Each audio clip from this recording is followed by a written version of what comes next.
এই দেশটা এখনো স্বাধীন আমি মনে করি না ভাই। কারণ আজকে কিছু বলবো, কালকে আমাকে তুলে নিয়ে যেতে পারে, কোনো নিশ্চয়তা নাই। ছাত্রলীগের মানুষরা এখনো পাড়ায় মহল্লা আছে, বলা যায় তারা হত্যা করবে এমন করে কোনো নিশ্চয়তা নাই। বাংলাদেশ কখনো স্বাধীন হয় না ভাই। বাংলাদেশ এক স্বৈরাচারের হাত থেকে আরেক স্বৈরাচারের হাতে পড়ে। আমরা দেশ থেকে আবার স্বাধীন করতেছি, দেশটা যেন এবার পুরোপুরি স্বাধীন হয়, এটাই আমার সবার কাছে দোয়া এবং সবার কাছে রিকোয়েস্ট, আপনারা দেশটাকে সুন্দরভাবে সাজিয়ে রেখেন, এই দেশটাকে নষ্ট হইতে দিয়েন না। আমার অনেকগুলো বন্ধু ভাই মারা গেছে ভাই।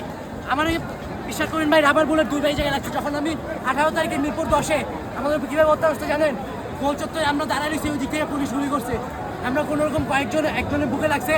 ও আমার বলছে কি জানেন ভাই, যে আমার লাশটা একটু মায়ের কাছে নিয়ে যান। ওরা আমি কান্দে নিয়ে যাইতেছি ভাই, পাশে একটা ছেলে পায়ে গ্রেনেড করছে, শরীর নিচে সাইড পুরো নাইয়ে গেছে ভাই। এইভাবে হাত দিয়ে ধরছি একটা লাশ, কান্দা একটা লাশ, দৌড়ে গেছে আগাওয়া থেকে বিজিবি গুলি করছে ভাই। বিজেপি গুলি করছে ভাই, কতগুলো নিচে পড়ে গেল।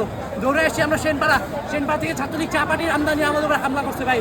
দৌড়ে আসছি আবার 10 নম্বর হেলিকপ্টার দিয়ে গুলি করছে ভাই আমাদের উপরে, হেলিকপ্টার দিয়ে গুলি করছে। এত কষ্ট করে এতগুলো শহীদের পরে, হাজার হাজার শহীদের পরে আজকে দেশটা আবার স্বাধীন হয়েছে। এই দেশটাকে আপনারা নষ্ট হইতে দিয়েন না। দেশটা আমাদের কখনোই স্বাধীন হয় না, এক স্বৈরাচারের হাত থেকে আরেক স্বৈরাচারের হাতে পারে। এবার আপনাদের কাছে আমার রিকোয়েস্ট, এবার যেন স্বাধীন হয়, এবার যেন এই দেশটাকে আমরা সুন্দরভাবে গুছায় রাখতে পারি। আগামী প্রজন্ম যেন এই দেশে বুক ফুলে কথা বলতে পারে, তাতে যেন কথা বলার আগে ভাবা না লাগে যে আমি ঠিক মতো বাসায় যেতে পারবো কিনা, এটা যেন কারো ভাবা না লাগে। আমরা শুধু স্বাধীনতা চাই, কিচ্ছু চাই না। আমরা দিন আনো দিন খাবো, আমাদের টাকা পয়সা লাগবে না। আমরা শুধু স্বাধীনতা চাই, একটু বুক ফুলে যাতে কথা বলতে পারি, এই জিনিসটাই আমরা চাই, কিচ্ছু না। ধন্যবাদ ভাই।